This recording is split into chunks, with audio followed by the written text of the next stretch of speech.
Today we discuss about the asthma and status asthmaticus.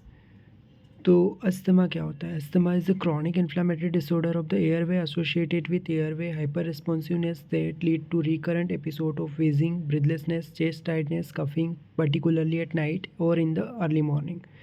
तो ये chronic inflammatory disorder है airway का, जिसमें क्या होगा, एयरवे की हाइपर रिस्पॉन्सिविटी देखने को मिलेगी और रिकरेंट एपिसोड देखने को मिलेंगे। इसमें 4 सिम्टम रहते हैं किसके?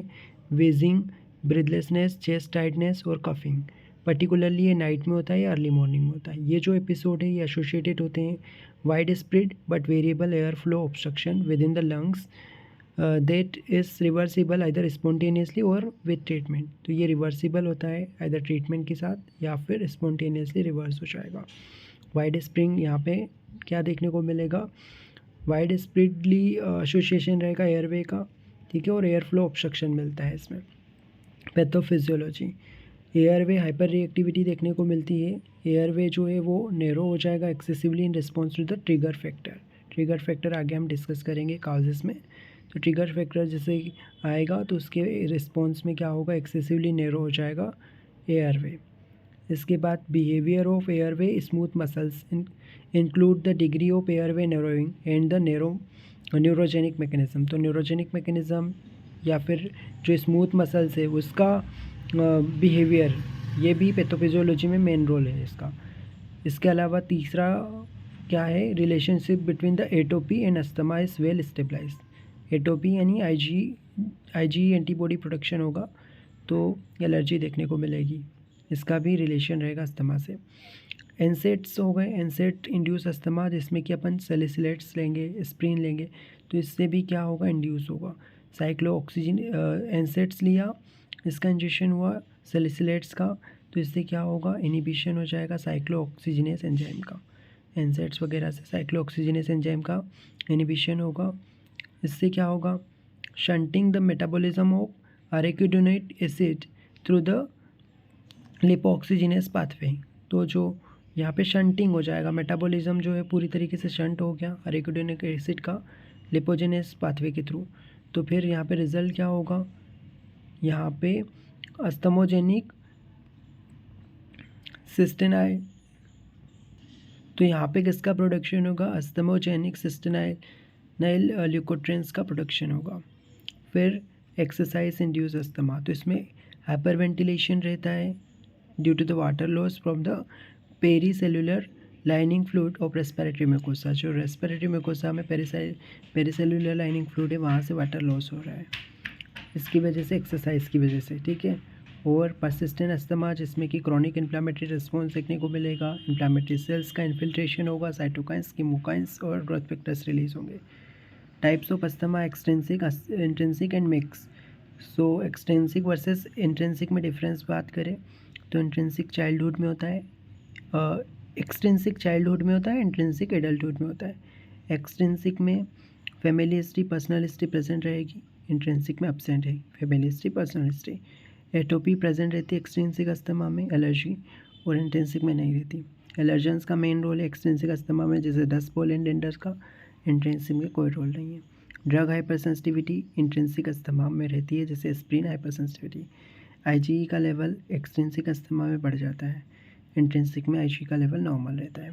नॉर्मल नेजल पॉलिप्स और ब्रोंकाइटिस की हिस्ट्री मिलेगी, एक्सटेंसिक में नहीं मिलती है, इंट्रिंसिक में मिलेगी नेजल पॉलिप और bronchitis. Emphysema commonly intrinsic asthma के साथ रहता है, एक्सटेंसिक में नहीं रहता। Clinical features waging, chest tightness और ब्रीथलेसनेस। कफ वेरिएंट अस्थमा, जिसमें कफ डोमिनेंट रहता है, बाकी वेजिंग और ब्रीथलेसनेस ये नहीं मिलेगी। लैक ऑफ ब्रीदिंग, ब्रीथलेसनेस और वेजिंग। इसके बाद कॉजेज़ की बात करें तो एलर्जन जैसे पोलन डेंडर्स, ड्रग्स में beta blocker, aspirin, NSAIDs, contraceptive pills, cholinergic agent, exercise, running, emotional stress factor, occupational exposure, non specific irritants like perfume, smoking और paints, viral respiratory tract infection हो गया। Investigation में अपन FEV1 FVC कराते हैं spirometry के द्वारा, ठीक है। Force expiratory volume in 1 second और force vital capacity, force vital capacity. फिर इसके बाद पीक फ्लो मीटर से PEF यानी कि पीक एक्सपायरेटरी फ्लो चेक करते हैं अपन, ठीक है। AHR एयरवे हाइपर रिएक्टिविटी यानी इसमें ब्रोंकियल चैलेंज टेस्ट करते हैं। और FBC फुल ब्लड काउंट करा सकते हैं, IgE एंटीबॉडी टेस्ट करा सकते हैं, एक्सरसाइज चैलेंज टेस्ट कर सकते हैं। मैनेजमेंट 5 स्टेप में इसका मैनेजमेंट किया जाता है। स्टेप 1 में अपन इनहेल ग्लूकोकोर्टिकोइड देंगे, रेगुलर प्रिवेंटर है। स्टेप 2 में अपन इनिशियल एड थेरेपी जिसमें कि लॉन्ग एक्टिंग बीटा एगोनिस्ट यानी लाबा देंगे, लॉन्ग एक्टिंग बीटा एगोनिस्ट। फिर स्टेप 3 में एडिशनल एड ऑन थेरेपी जिसमें LTR है, जिसमें ल्यूकोट्रिन एगोनिस्ट देते हैं। स्टेप 4 में हाई डोज थेरेपी जिसमें लामा यानी लॉन्ग एक्टिंग एंटी मस्कराइन एजेंट देंगे। फिर स्टेप 5 में ओरल ग्लूकोकोर्टिकोइड्स जिसमें कि प्रेडनिसोलोन, ओरल प्रेडनिसोलोन। इसके अलावा anti-IgE में ओमेलिजुमाब, इसके अलावा बेनारेलिजुमाब और रेसलिजुमाब, डिंडेजुलाब, ये सारे जुमाब वाले ड्रग्स देते हैं।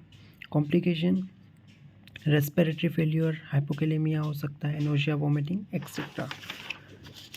एंड यहाँ पे status systematicus. Status systematicus is a condition where severe persistent asthma does not respond to the therapy, है ना। सीवियर परसिस्टेंट अस्थमा जो है वो रिस्पॉन्ड नहीं कर पा रहा है थेरेपी में के लिए, तो उसको स्टेटस अस्थमेटिकस कहते हैं। इसमें पीक एक्सपायरेटरी फ्लो कितना मिलेगा, 33 से 50% पीक एक्सपायरेटरी फ्लो मिलेगा, या लेस देन 200 लीटर पर minute. Heart rate more than 110 beat per minute, ठीक है। 110 बीट पर मिनट से ज़्यादा हार्ट रेट रहेगी। Respiratory rate more than 25 breath per minute. Inability to complete sentences 1 breath. Life threatening asthma वो होता है जिसमें peak expiratory flow less than 33% रहेगा या 100 लीटर पर मिनट से कम रहेगा। SpO2 लेस देन 92% या PaO2 less than 8 kilo pascal 60 mmHg। Normal और raised PaCO2, silent chest cyanosis, feeble respiratory effort, bradycardia, hypotension, exhaustion, delirium and coma. Near fatal asthma में raised PaCO2 require mechanical ventilation with raised inflation pressure. Management oxygen high flow rate 6 to 8 litre पर minute oxygen. High dose inhale bronchodilators, short acting beta 2 agonist, salbutamol, terbutaline और ipratropium bromide, salbutamol, terbutaline. Systemic glucocorticoids में oral prednisolone और IV hydrocortisone.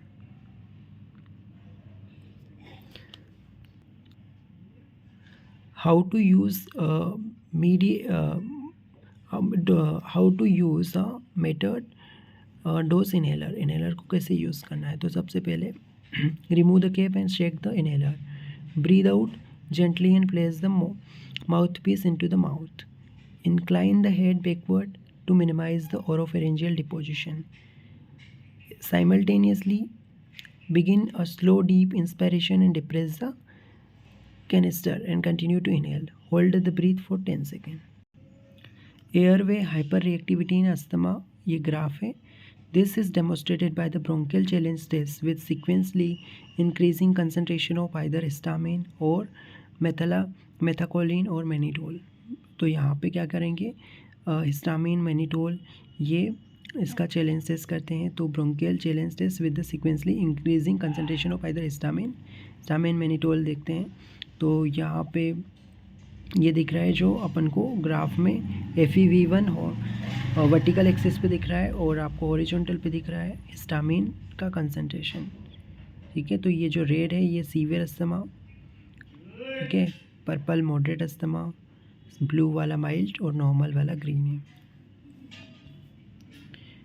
Changes in the peak flow following allergen challenge. Allergen challenge में peak flow check करते हैं time के हिसाब से। Horizontal पे टाइम रखा है और पीक फ्लो पर लीटर पर मिनट, ठीक है। Allergen challenge type 1 reaction, type 2 reaction. इसके बाद reversibility test, force expiratory manoeuvres before and 20 minute after inhalation of beta 2 adreno receptor agonist. तो यहाँ पे बीटा 2 एड्रेनो रिसेप्टर एगोनिस्ट देने के बाद FEV1 चेक करते हैं। तो यहाँ पे FEV1 का लेवल देख रहे हैं अपन टाइम के हिसाब से। FEV1 पहले कितना था, फिर उसके 20 मिनट आफ्टर ब्रोंकोडाइलेटर एडमिनिस्ट्रेशन। तो FEV1 का लेवल चेक करना है, रिस्पॉन्स कर रहा है या नहीं कर रहा है। एक्सरसाइज इंड्यूस अस्थमा का ये ग्राफ दिया है जिसमें FEV1 और टाइम का ग्राफ दिया है।